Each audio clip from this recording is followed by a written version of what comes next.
Hello friends, कैसे हैं आप सब लोग। उम्मीद करती हूँ सब लोग अच्छे हैं और अपनी पढ़ाई पर निरंतर बने हुए हैं। चलिए इसी प्रकार अपनी पढ़ाई पर निरंतर बने रहिए, क्योंकि 25 अप्रैल को अपना जो एग्जाम है वो फाइनल हो चुका है। रीट का एग्जाम 25 अप्रैल को ही होगा। तो चलिए अपन भी अब अपनी तैयारियों को जोर दे लेते हैं। किसी भ्रम में मत रहिएगा कि एग्जाम नहीं होगा या डिले हो जाएगा। इसीलिए आपको कह रही हूँ कि अपनी पढ़ाई जो है वो निरंतर जारी रखिए, फॉर्म पर ध्यान मत दीजिए। तो चलिए अपन भी अपनी तैयारियों को जोर देते हैं। आज अपन पढ़ते हैं अपने मनोविज्ञान कक्षा 11 जो अभी फिलहाल जो स्कूलों में चल रही है उनके टॉपिक्स को। फ्रेंड्स, जैसा कि मैंने आपको बताया, ये 2019-20 का एडिशन मैं आप लोगों को करा रही हूँ। ये मेरे पास एनसीईआरटी है और आरबीएसई का जो बोर्ड है उसमें भी सेम ही ये एज इट इज यही मैटर चल रहा है। सिर्फ बाहर का कवर अलग दे रखा है, बाकी सब कुछ एज इट इज आपको यही मटेरियल, यही मैटर सब कुछ वहाँ पर भी है। इसकी ही डिट्टो पूरी कॉपी वहाँ पर है, कुछ भी अलग नहीं है। एग्जाम्पल भी एज इट इज है। ये आपके सामने टॉपिक्स हैं, आप चाहें तो जिसके पास भी आरबीएसई बुक है उसमें मिलाकर देख सकते हैं। एज इट इज यही सारा मैटर उसके अंदर है।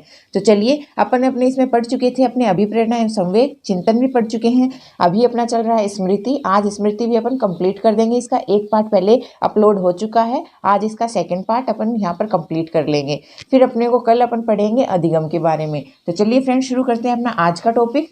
तो देखिए आज के टॉपिक में अपन क्या क्या पढ़ने वाले हैं। फ्रेंड्स, पहले आपको बता दूं कि अपन इसमें पहले जो वीडियो देखा है, जो कल अपन ने वीडियो देखा था, उसमें अपन ने क्या क्या पढ़ा था। तो मैंने आपको बताया था कल की स्मृति होती क्या है, उसका सामान्य परिचय बताया था। फिर स्मृति के स्वरूप बताए थे। उसके बाद जो सूचना प्रक्रमण उपागम या अवस्था मॉडल था उसके बारे में बताया था। फिर मैंने आपको इसमें प्रक्रमण स्तर क्या होता है उसके बारे में बताया था। इसके बाद में जो अपने स्मृति के 3 प्रकार होते हैं, संवेदी स्मृति, लघुकालिक स्मृति और दीर्घकालिक स्मृति क्या होती है ये बताए थे। आज अपने को पढ़ना है दीर्घकालिक स्मृति के प्रकार, फिर विस्मृति का स्वरूप, विस्मृति के कारण और स्मृति वृद्धि। आज की टॉपिक में अपने को ये पढ़ना है। इसके बाद में अपन देखेंगे इसका सारांश और फिर इसके वस्तुनिष्ठ प्रश्न। तो चलिए शुरू करते हैं आज का वीडियो। देखिए आज के वीडियो में अपन शुरू करेंगे अपने दीर्घकालीन स्मृति के प्रकार के बारे में। दीर्घकालीन स्मृति सबसे पहले तो आपको थोड़ा सा बता दूं कि होती क्या है। तो फ्रेंड्स, जैसे कि अपने को पता है दीर्घकालीन स्मृति ऐसी स्मृति होती है जो अपने जीवन पर्यंत तक अपने माइंड में सेफ रहती है। जैसे अपने को आज भी याद है कि अपने बचपन की स्कूल का नाम क्या था। कभी भी आपसे पूछ लें आप उसको नहीं भूलोगे, क्योंकि वो आपकी दीर्घकालीन स्मृति, लॉन्ग टर्म जो मेमोरी है उसमें आपके सेव है, इसलिए आप उसको कभी नहीं भूलते हैं। तो दीर्घकालीन स्मृति है फ्रेंड्स, ये थोड़ी सी इंपॉर्टेंट है। इसके जो टाइप्स हैं वो भी इंपॉर्टेंट है, इसीलिए इसको अच्छे से ध्यान से देखिएगा, कुछ भी मिस मत कीजिएगा। देखिए पहले तो अपन देख लेते हैं दीर्घकालीन स्मृति कितने टाइप की होती है। तो फ्रेंड्स, दीर्घकालीन स्मृति है ये 2 टाइप की होती है, जिसमें पहला टाइप कौन सा है अपना, पहला है अपना स्पष्ट स्मृति, या अपन इसको कहते हैं तो अपन इसको घोषणात्मक स्मृति भी कहते हैं, इंग्लिश में कहें तो डिक्लेरेटिव स्मृति भी कहते हैं। सेकेंड है अपनी अस्पष्ट स्मृति, इसको अपन प्रक्रिया मूलक स्मृति भी कहते हैं और प्रोसीड्यूरल स्मृति भी कहते हैं। तो देखिए अब ये होती क्या है। तो पहली जो है अपनी स्पष्ट स्मृति, या फिर अपन कहते हैं इसको घोषणात्मक स्मृति या फिर डिक्लेरेटिव स्मृति। ये क्या होती है फ्रेंड्स, ये ऐसी स्मृति होती है जिसकी सूचनाएं आपके माइंड में एकदम क्लियरली है। मतलब आप जिस सूचना के बारे में आपका माइंड एकदम क्लियर है, आपको एकदम आप उनको शब्दों में व्यक्त कर सकते हैं। कोई भी घटना आपसे पूछ ली जाए आप उसको एकदम आसानी से बता सकते हैं कि हाँ ये चीज़ ऐसी है। वो होती है आपकी स्पष्ट स्मृति। जैसे आपसे पूछ लिया जाए आपके बेस्ट फ्रेंड का नाम क्या है, तो आप उसको क्लियरली बता दोगे कि मेरे बेस्ट फ्रेंड का नाम ये है। इसमें आपको कोई अस्पष्टता नहीं है आपके माइंड में, जो आपकी स्टोर है जो सूचना उसमें कोई अस्पष्टता नहीं है, तो आप क्लियरली बता सकते हो कि मेरे फ्रेंड का नाम ये है। ये तो होगी आपकी स्पष्ट स्मृति, जिसको आप स्पष्ट मतलब क्लियरली शब्दों में व्यक्त कर सकते हैं।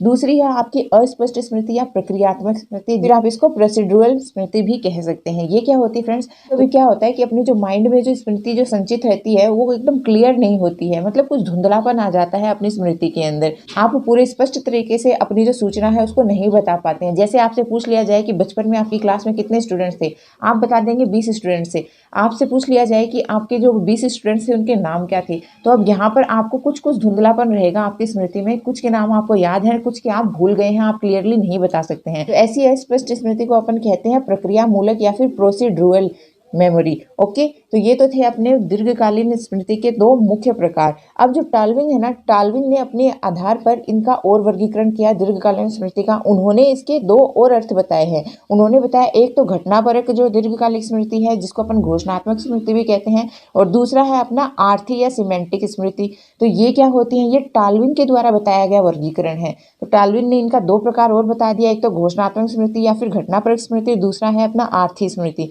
जो घटनापरक स्मृति है ये क्या होती है? तो फ्रेंड घटनापरक स्मृति या फिर एपिसोडिक स्मृति, जैसा कि इसके नाम से ही पता चल रहा है कि इसमें आप किसी घटना का एज इट इज़ याद रख लेते हैं, जो स्थायी रूप से आपके माइंड में छप जाती हैं, स्थायी रूप से आपके माइंड में जो स्टोर होती हैं, जिनको आप आसानी से कभी भी आपसे पूछा जाए तो बता सकते हैं, उसको कहा गया है घटनापरक स्मृति, एपिसोडिक स्मृति। जैसे आपसे पूछ लिया जाए कि आप बचपन में कौन सी स्कूल में पढ़ा करते थे, तो आप एकदम से अपनी स्कूल का नाम बता देंगे। पूछ लिया जाए आपकी स्कूल में ड्रेस कैसी चलती थी, आप ड्रेस बता देंगे, ऐसी ड्रेस चलती थी। तो मतलब वो घटनाएं जो आप क्लियरली बता सकते हैं, आपके माइंड में छप चुकी हैं, स्टोर हो चुकी हैं, जिसकी घटना का आप शब्दों में वर्णन कर सकते हैं, ऐसी जो स्मृति है उसको कहा गया है घटनापरक स्मृति। फिर सेकंड है अपना इसमें आर्थी स्मृति। आर्थी स्मृति क्या होती है? तो फ्रेंड्स देखिए, ये अपने सभी प्रकार के संप्रत्यय, विचार तथा तर्क संगत नियम आर्थी स्मृति में संचित होते हैं। जो भी अपन विचार करते हैं या जो भी अपन तर्क संगत नियम बनाते हैं, ये सब कहाँ स्टोर होते हैं? ये अपने आर्थी स्मृति में स्टोर होते हैं। जैसे आपने कोई भी शब्द का अर्थ याद रखा कि अहिंसा क्या है, तो आपने इसको कैसे याद रखा? तो आपने इसको जिस तरीके से याद रखा है ना, वही आती है आपकी आर्थी स्मृति। जैसे आपसे और इसमें एग्जाम्पल दे दिए जाए कि 2 + 6 कितने होते हैं, तो आप बता देंगे कि 8 होते हैं। ये कैसे याद रखा? तो ये एक नियम है, तो आपने इनको याद रख लिया। तो जिस आधार पर ये याद रखे गए ना, जिस अर्थ पर ये याद रखे गए, तो इन अर्थों को याद रखने की स्मृति ही क्या कहलाती है? आर्थी स्मृति कहलाती है। जैसे आपसे पूछ लिया जाए आपके जिले के पिन कोड क्या है, ये भी आप फटाक से बता देंगे। जैसे आपसे पूछ लिया जाए किसी शब्द में कौन सी मात्रा लगेगी, या आप बता देंगे आराम से। तो ये घटनाएं या ये सूचनाएं जो आप तर्क संगत तरीके से याद रखते हैं, इनको कौन सी स्मृति में रखा गया है? इनको आर्थी दीर्घकालीन स्मृति में रखा गया है। ये टालविन के द्वारा वर्गीकृत की गई स्मृतियां हैं। अब देखिए अपन थोड़ा पीछे फिर से चलते हैं। इसमें यहाँ पर और सामान्य दीर्घकालीन स्मृतियों का वर्गीकरण किया गया है। दीर्घकालीन स्मृति का सामान्य वर्गीकरण में 3 अपनी स्मृतियां बताई गई हैं दीर्घकालीन में। पहली अपनी क्षणदीप स्मृतियां। ये कौन सी होती है फ्रेंड्स? क्षणदीप स्मृतियां, जैसा कि इसके नाम से ही पता चल रहा है कि जो क्षण में ही आपको याद आ जाए, क्षण मतलब फटाक से आपको याद आ जाए एकदम से, तो वो होती है अपनी क्षणदीप स्मृतियां। जैसे कि आपको यहाँ पर कैमरे से तुलना की गई कि जैसे आप कैमरे में पिक्चर क्लिक करते हैं, वो क्लिक करती है आपके सामने हो जाती है प्रेजेंट, तो वैसे ही अपने क्षणदीप स्मृतियों में क्या होती है? ऐसी घटनाएं या ऐसे चित्र होते हैं जो आप जैसे ही याद करना चाहते हैं वो एज इट इज़ आपके सामने आ जाते हैं। जैसे कि आप कहीं बैठे हैं, आपने याद किया कि आपके पड़ोसी का घर है, वो किस कलर का है, कैसा है, तो 1 सेकंड में आपके माइंड में उसका मैप बन जाएगा कि वो ऐसा है, इस कलर का है। ये होती है क्षणदीप स्मृतियां जो झट से आपके माइंड में आ जाती हैं। सेकंड है आपका जीवन चरित स्मृति। जीवन चरित स्मृति क्या होती है फ्रेंड्स? तो जीवन चरित स्मृति उसको कहते हैं जो अपने किसी जीवन से या अपने जीवन की किसी काल से जुड़ी होती है। जैसे आपका जीवन के काल होते हैं, आपकी शैशवावस्था, बाल्यावस्था, प्रौढ़ावस्था, यौवनावस्था, ये सारी चीजें आपके जीवन का काल होती है। तो इसमें जो स्मृतियां आप में पाई जाती है ना, जीवन के काल से संबंधित, उनको कहते हैं जीवन रचित स्मृतियां। फ्रेंड्स इसमें जैसे कि अपने को शैशवावस्था, बाल्यावस्था की जो कुछ बातें हैं वो अपन सारी याद नहीं रख पाते हैं, वो विलुप्त हो जाती हैं, लेकिन आपको किशोरावस्था, प्रौढ़ावस्था में जो आपके साथ जो घटनाएं होती हैं, वो घटनाएं आपको एज इट इज याद रह जाती हैं। ऐसा क्यों होता है? ऐसा जीवन की अवस्था के कारण होता है, क्योंकि छोटी अवस्था में आपकी जो स्मृति है वो इतनी परिपक्व नहीं हो पाती है, तो वो आपकी जो स्मृति है माइंड से, वो बातें धुंधलाहट के साथ में, समय के साथ में लुप्त हो जाती हैं। ऐसी अवस्था में आपकी जो स्मृति लुप्त हुई है उसको अपन कहते हैं बाल्यावस्था स्मृति लोप। जो आपके जीवन के प्रारंभिक वर्षों में लुप्त हो जाती है जो स्मृति, उसको अपन कहते हैं बाल्यावस्था स्मृति लोप। थर्ड है आपका निहित स्मृतियां। निहित स्मृतियां यानी किसी और दूसरी स्मृति में सम्मिलित स्मृति। जैसे आपने कोई एक चीज सीखी है, आप मान लीजिए कि आप टाइपिंग सीख रहे हैं, तो उसमें आपने टाइपिंग करना सीख लिया, ये तो आपको सीखना था तो आपने सीख लिया। इसके साथ साथ आपने और क्या सीख लिया, आपको नहीं पता कि आपने इसके साथ और क्या सीख लिया। मतलब आपकी टाइपिंग में ही शामिल है कौन सा सीखना, तो आपने इसमें सीख लिया कि जो आपके टाइपराइटर का जो वो नीचे कीबोर्ड होता है उसमें कौन कौन से बटन है, कौन सा बटन कहाँ पर है, कौन से बटन का क्या कार्य है। आपको कभी भी उस टाइपराइटर का जो कीबोर्ड है उसकी पिक दे दी जाए और उस अक्षर के ऊपर उसका नाम ना लिखा जाए कि ये कौन सी की है, तो आप उसको देखकर झट से पहचान सकते हैं कि हाँ ये वो वाली की है, चाहे उसका नाम दिया हो या ना दिया हो। क्योंकि आप जब टाइपिंग करते हैं तो आपने उसको एज इट इज उसको साथ में सीख लिया, आपको पता ही नहीं कि आपने ये चीज़ सीख ली।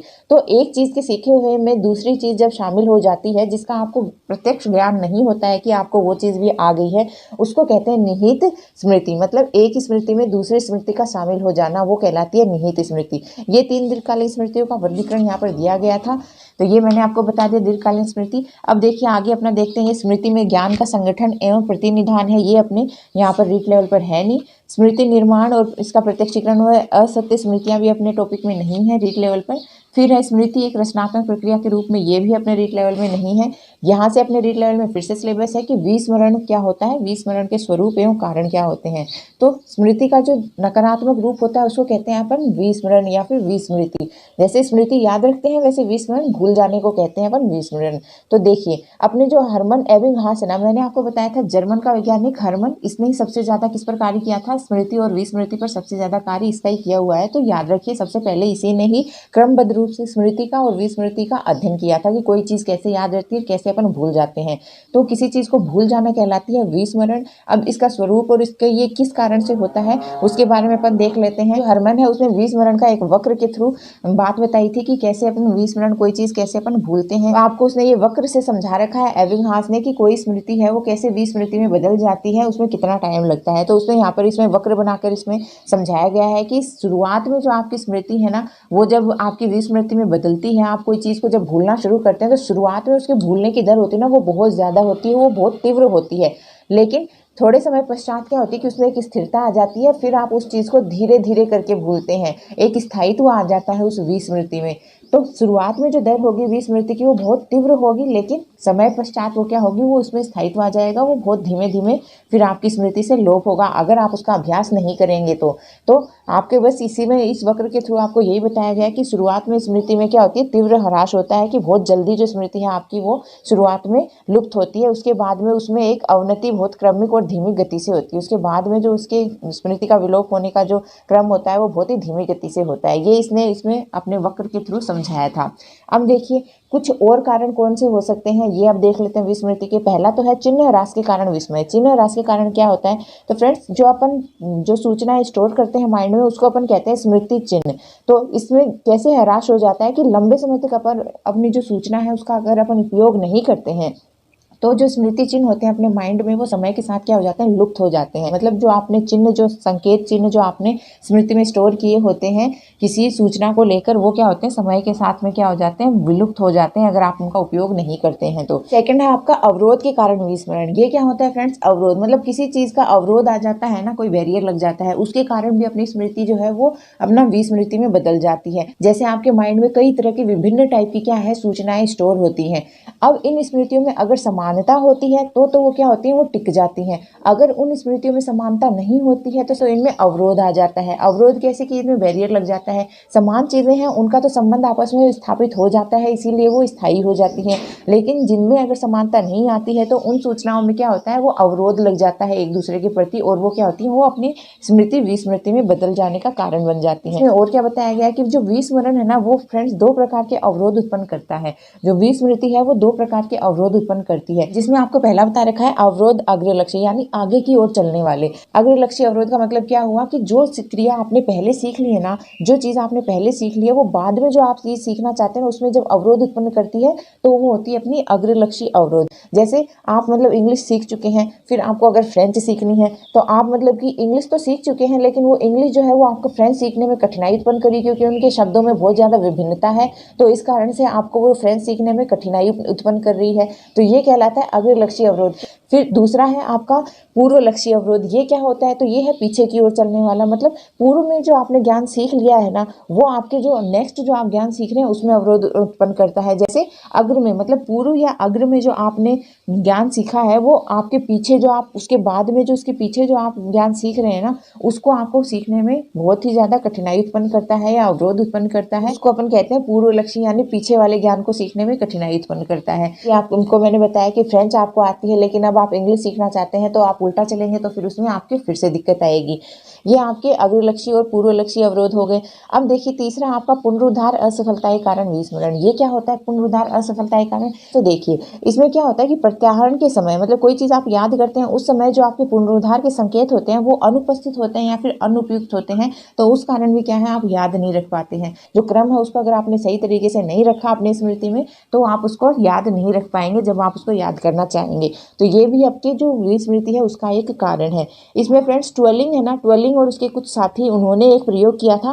प्रयोग में उन्होंने बताया था कि स्मृति की सामग्री अक्सर हमें इसलिए नहीं प्राप्त होती क्योंकि पुनरुद्धार के संकेत प्रत्याहन के समय या तो अनुपस्थित होते हैं या अनुपयुक्त होते हैं। वही बात कि अपने को जब दोबारा अपन याद करना चाहते हैं, पुनरुद्धार के समय उस सामग्री को दोबारा याद रखना चाहते हैं, तो अपने को क्यों नहीं प्राप्त होती वो, क्योंकि इसमें अपने जो सामग्री होती है उसका जो प्रत्याहन, जो अपन चिन्ह बनाते हैं, जो अपन पुनरुद्धार के संकेत बनाते हैं, वो या तो अपने अनुपस्थित होते हैं या फिर अनुपयुक्त होते हैं। इस कारण अपन उसको किसी भी चीज़ को याद नहीं रख पाते हैं। ये आपको बताया था ट्वेलिंग और उसके कुछ साथियों ने अपने प्रयोग से। ओके, अब देखिए आगे है आपका स्मृति वृद्धि। फ्रेंड्स मुझे लगता है ये तो सभी पढ़ना चाह रहे होंगे क्योंकि सब अपनी मेमोरी को इंप्रूव करना चाहते हैं। तो चलिए अपन फटाफट देख लेते हैं अपनी स्मृति को अपन कैसे बढ़ा सकते हैं, अपनी वृद्धि कैसे कर सकते हैं। स्मृति में वैसे जनरल सी बातें पहले बता देते हैं। स्मृति में वृद्धि कैसे हो सकती है, आपकी सीखने की इच्छा से हो सकती है, आपकी रुचि से हो सकती है। तो देखिए इसमें अपने को कुछ चीजें बताई गई हैं, कुछ विधियां बताई गई हैं कि आप किस तरीके से अपनी स्मृति में वृद्धि कर सकते हैं।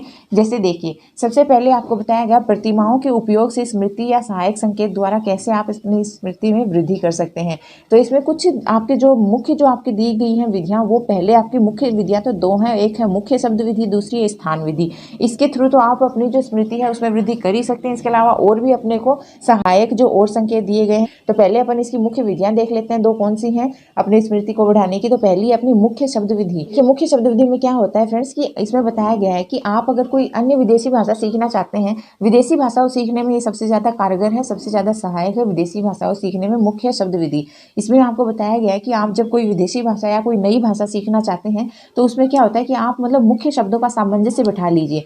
मान लीजिए कि आपको स्पेनिश सीखनी है और आपको इंग्लिश लैंग्वेज आती है, तो स्पेनिश जो लैंग्वेज है उसमें और जो इंग्लिश लैंग्वेज में जो कुछ जो कॉमन शब्द है ना, उनमें आप क्या बिठा लीजिए, सामंजस्य बिठा लीजिए। मतलब आप उसमें कॉमन कर लीजिए कि इंग्लिश के इस शब्द को स्पेनिश में ये कहते हैं। अगर आप मुख्य शब्दों के बीच में सामंजस्य बिठा लेंगे तो आप उस चीज़ को जल्दी याद कर पाएंगे। जैसे देखिए यहाँ पर एग्जाम्पल दिया गया है कि स्पेनिश भाषा में शब्द है एक पेटो। पेटो का अर्थ क्या होता है, बतख से होता है, जो कि इंग्लिश में अपन पोट जो होता है, पोट को क्या कहते हैं, मटका कहते हैं। तो इंग्लिश का पोट और जो अपने स्पेनिश है उसका होता है पेटो, वो बतख। तो आपने इसमें सामंजस्य बैठा लिया कि इंग्लिश का पोट तो होता है अपने मटका और जो स्पेनिश होता है उसका पेटो वो होता है बतख। तो आपने सामंजस्य बैठा लिया मुख्य शब्दों के बीच में। तो अब आपको ये याद रह जाएगा, जब भी आप इसको याद करना चाहेंगे तो आपको याद रह जाएगा कि पोट यानी बर्तन वो मटके को कहते हैं इंग्लिश में, तो वैसे ही पेटो जो है स्पेनिश में बतख को कहते हैं। तो ऐसे अगर आप मुख्य शब्दों में सामंजस्य बैठा लेंगे तो आपकी जो स्मृति है उसमें वृद्धि होगी और आप बहुत जल्दी चीज़ों को याद करने लग जाएंगे। सेकंड है आपका स्थान विधि। ये क्या होता है, तो फ्रेंड्स इसमें स्थान से आपका संबंध बैठाने के लिए कहा गया है कि आप कोई चीज़ मतलब याद कर रहे हैं तो उसको उस प्रयुक्त जो आपके स्थान होता है ना उससे उसका सामंजस्य बैठा लीजिए। जैसे मान लीजिए कि आपको बाजार जाना है, बाजार से आपको सामान लेके आना है, जैसे ब्रेड अंडे टमाटर साबुन वगैरह, या आपको बाजार से जाकर सामान लेके आना है।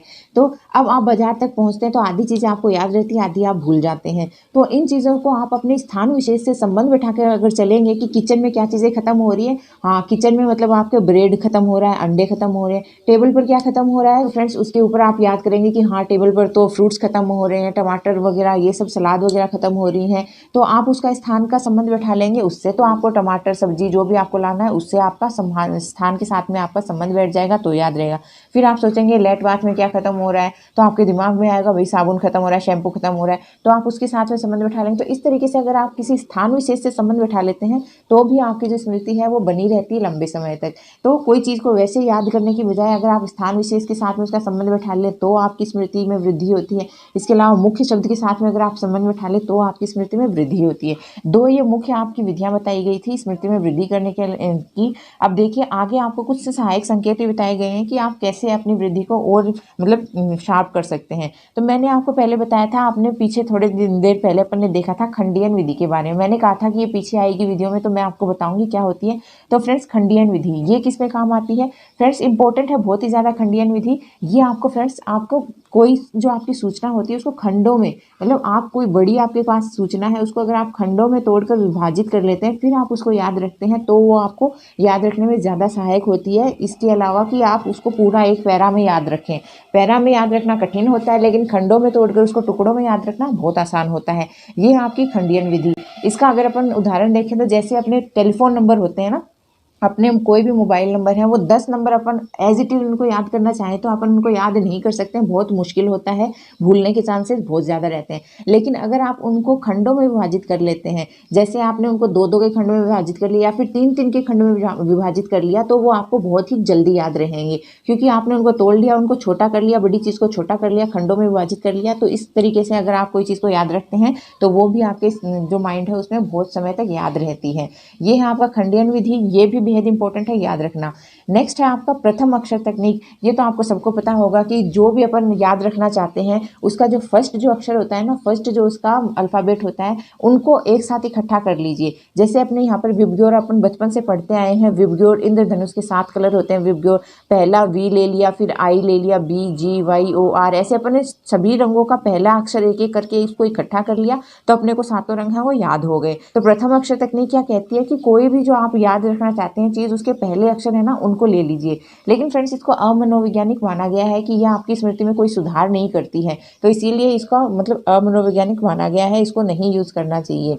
ये थी अपनी प्रथम अक्षर तकनीक। फिर अपना गहन स्तर का प्रक्रमण, मतलब आप कोई भी चीज़ पढ़ते हैं उसको सतही तौर पर मत पढ़िए, आप उसका गहन अध्ययन कीजिए, क्योंकि सतही तौर पर पढ़ी हुई चीज़ें हैं वो याद नहीं रहती हैं। लेकिन अगर आप उसका गहन मतलब डिटेल स्टडी करते हैं तो वो आपकी स्मृति में अच्छी तरीके से स्टोर रहती हैं। तो ये आपको एक संकेत बताया गया। नेक्स्ट है आपका अवरोध घटाइए, मतलब आप जो भी चीज़ें पढ़ रहे हैं ना उनमें जो भी अवरोध उत्पन्न हो रहे हैं उनको हटा दीजिए या घटा दीजिए। जो भी चीज़ आप पढ़ रहे हैं तो भी आपकी स्मृति बनी रहेगी। जैसे मान लीजिए आप कोई एक सब्जेक्ट पढ़ने बैठे हैं, अगर आप एक ही सब्जेक्ट पर पूरे दिन लगे रहेंगे ना तो वो अवरोध उत्पन्न करेगा, क्योंकि जो आपकी स्मृति है वो उस एक ही चीज़ को कवर नहीं कर पाएगी। हर एक चीज़ आपके माइंड में मिक्स होती जाएगी, क्योंकि एक ही सब्जेक्ट है वो कितनी देर तक मेमोरी उसको स्टोर करेगी, वो बोर हो जाएगी मेमोरी। तो उस वजह से वो आपकी जो सूचनाएं हैं उनको स्टोर नहीं कर पाएगी और आपस में वो सूचनाएं मिलने लगेंगी तो अवरोध उत्पन्न होगा।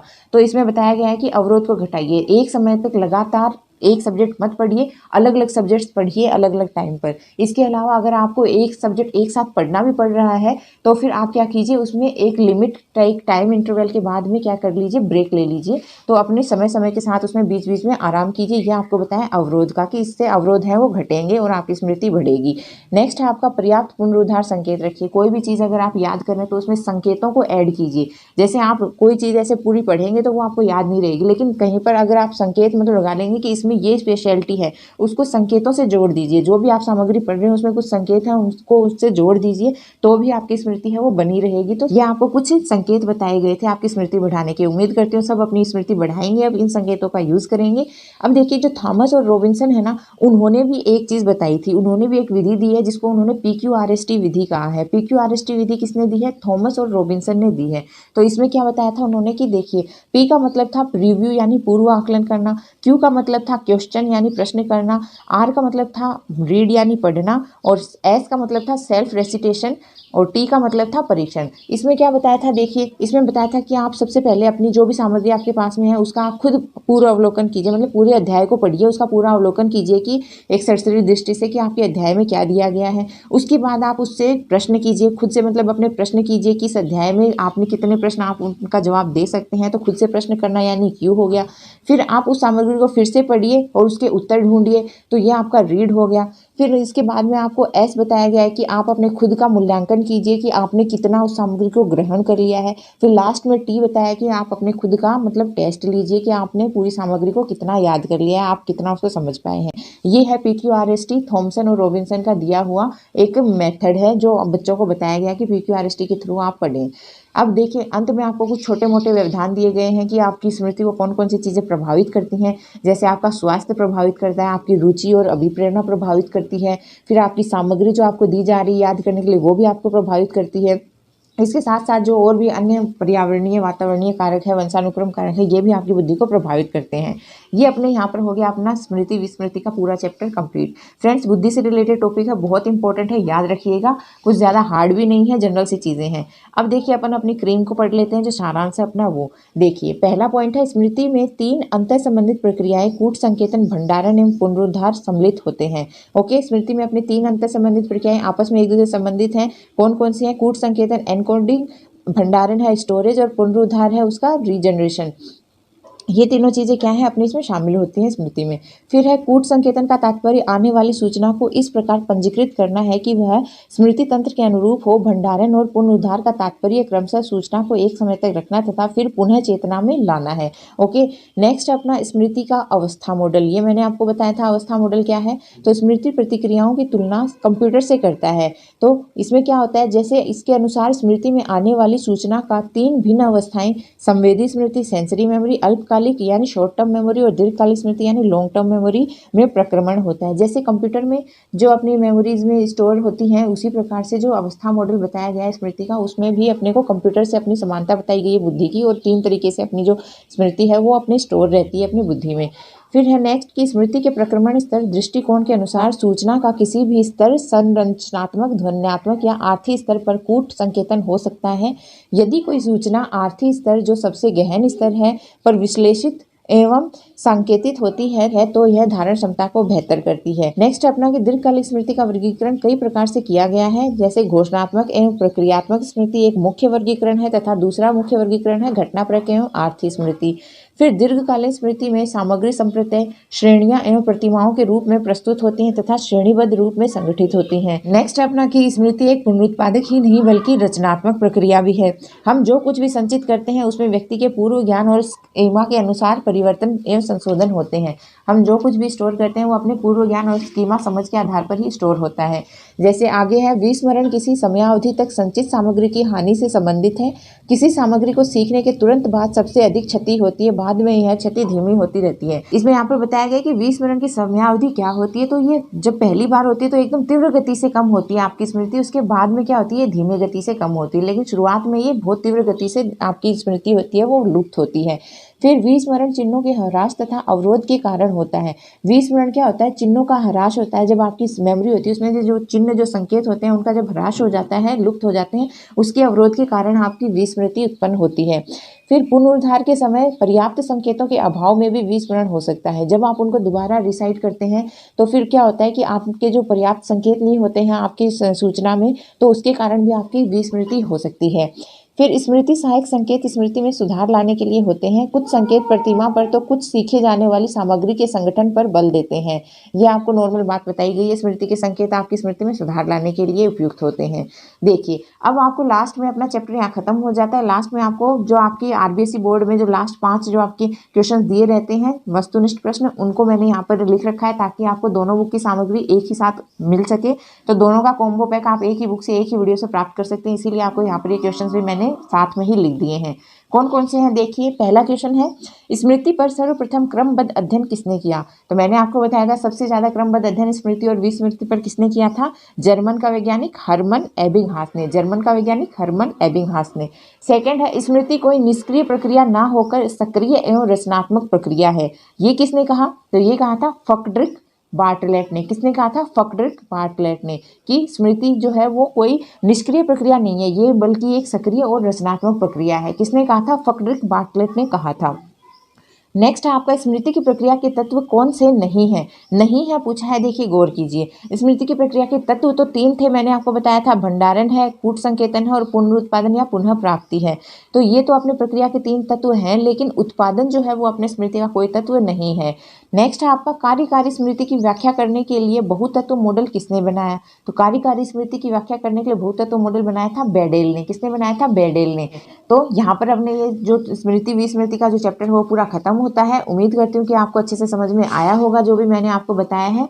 तो फ्रेंड्स आज का वीडियो यहाँ पर खत्म करती हूँ। नेक्स्ट जो वीडियो बनेगा उसमें अपन पढ़ेंगे इसका जो नेक्स्ट जो अपना टॉपिक है दिया हुआ अधिगम, उसको पढ़ेंगे। फ्रेंड्स जो अधिगम मैं आपको बता रही हूँ इसमें से 3 से 4 क्वेश्चन आते हैं। ये तो बेस है, रीढ़ की हड्डी मान लीजिए, आपके जो साइकोलॉजी है उसकी रीढ़ की हड्डी है अधिगम। तो अधिगम को बिल्कुल भी मिस मत कीजिएगा, क्योंकि अधिगम आपका बेस है एकदम, आपकी जो साइकोलॉजी है उसका। इसमें से 3 से 4 क्वेश्चन बनते हैं। तो एक ही चैप्टर से एक ही टॉपिक से 3 से 4 क्वेश्चन अगर बन रहे हैं तो वो स्किप करने नहीं बनते हैं। तो समझदारी दिखाइएगा और अधिगम को पूरा एंड तक अच्छे से पढ़िएगा जब मैं आपको पढ़ाऊँ नेक्स्ट वीडियो में। तो चलिए फ्रेंड्स आज का वीडियो यहीं पर खत्म करते हैं। अगर आपको वीडियो अच्छा लगा है तो वीडियो ज़्यादा ज़्यादा लाइक कीजिए, चैनल को दिल खोल कर शेयर और सब्सक्राइब कीजिए। आप सभी प्यारे प्यारे दोस्तों का वीडियो को एंड तक देखने के लिए दिल से धन्यवाद। Thank you friends.